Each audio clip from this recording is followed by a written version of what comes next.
How's it going, everyone? It's Bomberman Dan with Clandino Gaming, and this is the second game of the best of 3 between TSLPolt and the little one.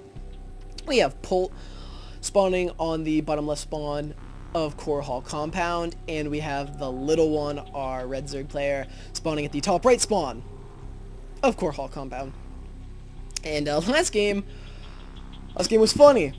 We saw the little one go, like, only Zergling the entire game.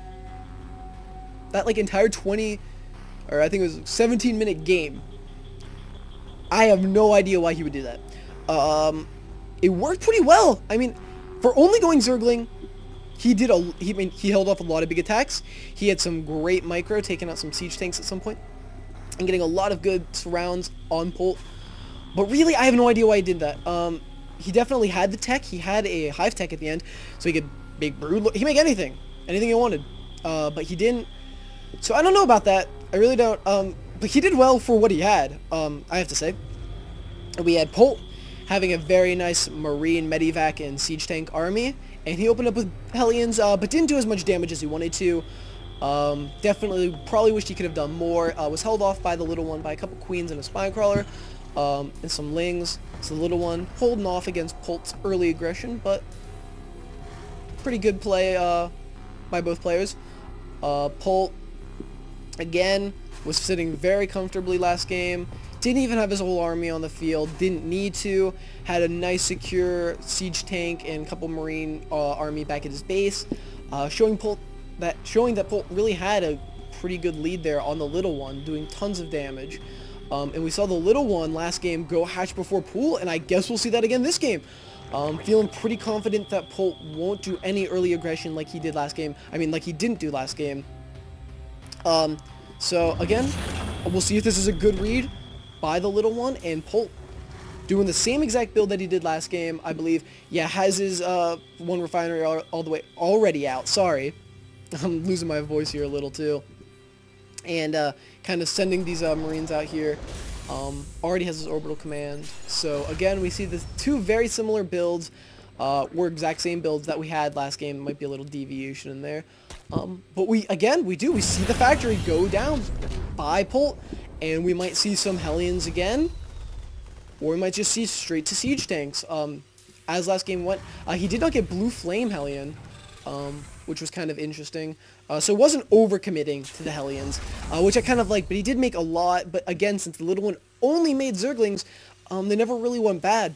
I mean, he didn't continue to produce them, but lucky enough for him, Hellions are always good against Zerglings. And the little one just sitting here on his 2 base, getting his queens out, and will we see another reactor flop? It looks like we will. We'll see some more Hellions, I guess. So Polt, kind of persistent here. He's like, you know what? I'm gonna get these Hellions to kill some freaking Zerg. And again, on this map, I guess this is a lot bigger of an opening than we see on Antigua Shipyard, because the Antigua Shipyard has that smaller ramp, and that kind of lets you secure your natural a lot easier. But Hellions can just drive right in here, and that'll be a lot better for Polt in this situation. And we see the little one reacting very well with this Spinecrawler. Is like, you know what? I saw you go Hellions last game. This Spinecrawler should get out just in time for you this game. So a very nice play by the little one. Going to have that Spinecrawler out. And definitely going to do very well against those 2 Hellions. Hellions are terrible against structures, so he should be great there. And let's see what happens. Ooh, that creep tumor might take it.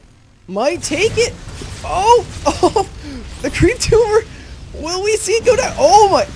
The TSLPolt scoring victories that he doesn't even know about, and doing a little bit of damage here with these Hellions, but not doing too much. And it doesn't really matter because we have that Spinecrawler back there. We see a macro hatch here.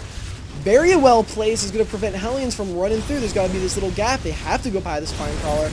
And we do see the little one losing a queen, but I really like this hatchery placement. Very nice. It's going to force the Hellions to go through there or there. It's going to force them to run right by this Spinecrawler. Very great play by the little one, and he will have this hatch to make as many Zerglings as his heart desires. And we have Polt down here securing his natural, not feeling very pressured by the little one, because the little one doesn't have anything. And Polt is still putting pressure against the little one, so he knows he is safe to expand. So again, pretty good play by Polt, and we do see that factory stopping from making Hellions. As we saw last game, he thinks he has enough and is just going to go in there and do a little bit of damage and keep putting constant pressure on the little one. So very, very aggressive, nice play by Polt that we saw in the last game. And we do have a ton of barracks. And the Starport that we saw just last game, so I'm thinking this is the exact same build that Polt had last game, is going to get some Medivacs out, I'm sorry, from this reactor. He's going to do the little flip-flop and then probably get a tech lab for the factory that he did last game and get some siege tanks. So we see the little one still going Zergling. But wait, guys. But wait. There's the Baneling nest. We have hope. We have hope for more units. And Polt is losing a couple of these Hellions. But you know, I'm just happy we're going to see more. I mean, I guess he's still not deviating from the Zergling. But hey, Banelings are better than nothing. And we see Polt with his nice little supply depot kind of wall here. And these Lings actually doing a surprising amount of damage. Wasn't able to do too much to the economy, but killing a couple of Marines. And it actually looks like the little one got a pretty good lead here. Has a lot of Lings out, and Polt doesn't have too much. And you see 2 Medivacs coming down, which will greatly help these Marines. And we do have a... Oh! The little one. A ton of Banelings. Oh, the little one. Maybe a good read from last game. Knew Polt stopped production of Hellions last game. And it's like, hey, no Hellions here. Maybe just a ton of Marines like he did last time. And will we see a huge Baneling bust? We do see 2 supply depots going down. And we do see a lot of... not very many Marines here. Has a decent Marine split there. We do have these SCVs going to lose to these Zerglings, and actually the little one in a very good position. We have a huge Ling reinforcement up here coming up. If he does get a surround on these Marines, he's going to do a ton of damage. We see SCVs being pulled, and we do have a ton of Lings down here, a huge Ling reinforcement, and it looks like the little one is going to be racking in a good win here. But Polt is actually not giving up. The supply is 37 to 82, and it is a huge hit there. Units killed, 54, and 24 workers killed for the little one. So very, very good play there. We see a huge swell of Lings going into the main, is going to run past all of Polt's army and right into the mineral line. And that looks like there's going to be a huge hit. Oh, wow. Actually, the little one not continuing there. And we have Polt has a pretty small army, but if he gets a good surround here, oh my gosh, a huge swell of Lings.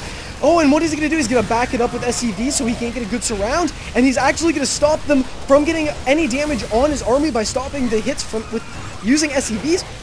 And actually a good play by Polt, killing a lot of these Zerglings. But it does not seem like it's going to be enough because there are just more reinforcements by the little one. Wow, the little one's like only Zergling strategy paid off here. And Polt thinking he might be able to come back. I mean, he does have a decent amount of SCVs, but the push here is not a good one by that. Polt, what are you doing? You're leaving your base? No, Polt! Oh man, we see the Zergling surround on this command center. I'm guessing he's going to lift this off or just lose his arm. Oh no, Polt. Oh gosh. I don't know what to say at this point in time. There's not much. There's going to be just a Baneling bust up here to do some damage. And Polt, I really don't see coming back from that. And it looks like his game's kind of slipping too. It's just like, yeah, whatever. So Polt, I don't know what he's doing. Just trying to prolong the game maybe. I'm not entirely sure what is going on. But the little one is in a very nice position. Polt, I don't know, man. I mean, it's remarkable he's still holding on. I mean, the little one could have ended this game a long time ago. But really, I mean, his supply has gotten up. And we just see the Banelings coming up, and he's actually killing a lot of them. So very good micro there by Polt. I don't think losing much to that, but there's still Lings in his base. He's losing SCVs, and here, more Lings coming in. And taking out that supply depot was a good choice, because that will supply block Polt.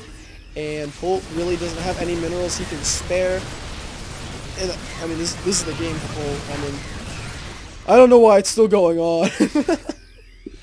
Because, really, Polt with, like, no SEVs, just muling, just sending down mules. I mean, he does have a decently sized army, but the little one, even with just straight up lings, can still beat this. And especially with banelings. Probably not the wisest decision to make the banelings right outside there, but he is going to go in with some lings and really just pull apart Polt everywhere. Polt finally not, I mean, he's still supply blocked, but I guess he just lost enough units. Does a +1 attack almost finish? Really get it? He does. Polt up +1. So Polt has +1 units now, I believe, right? Right? Does it? I still don't know why this game's going on yet. There's the +1. Because the little one, I mean, there's really, what is there to look at? He's just making lings. Yep, there he is, getting a third base. And I mean, I really don't know what to say at this point in time. I'll be honest, folks. I'm kind of in shock that Polt is alive. I figured the little one would have finished him off by now. I mean, it's 38 to 87. I don't really know if the little one's actually having trouble trying to defeat Polt, or what. Or maybe he's being conservative. Maybe, I'm not entirely sure. It just seems to me that this game should have ended about 3 minutes ago. Polt, again, I still don't know if he can come back, but his supplies is getting up there, and if he's been playing anything like he has been right now, I mean, that 50 supply is going to go a long way, because he's been holding on with 30, but we do have to take into account, there are some SCVs in there. But Polt pushing out, I mean, I just don't know what to say. Let's see how much damage he can do, because to be honest, the little one actually doesn't have much. I mean, I do understand these supplies are 104 to 60. And he will be getting centrifugal hooks, so maybe he's going to win an attack right now. Ooh, those banelings do get a pretty nice connect, taking out only Marines. And that Polt picking them up? Oh my gosh, what is going on? I just don't understand anymore. So the little one, I'm guessing, deciding to just finally end this, going down here. But Polt having a decent Marine army at the top of his ramp, I don't see that army doing much, so. Some lings coming in, and we see banelings, and here we go. Oh, a baneling split! Oh my gosh, Polt! Oh, but not too much. And there's finally the GG by Polt. I just don't know what to say. That game was something else. So both players have one win, and we are going into the third round of this best of 3 between TSLPolt and LiquidTLO. Stay tuned for the next game. It should be here shortly.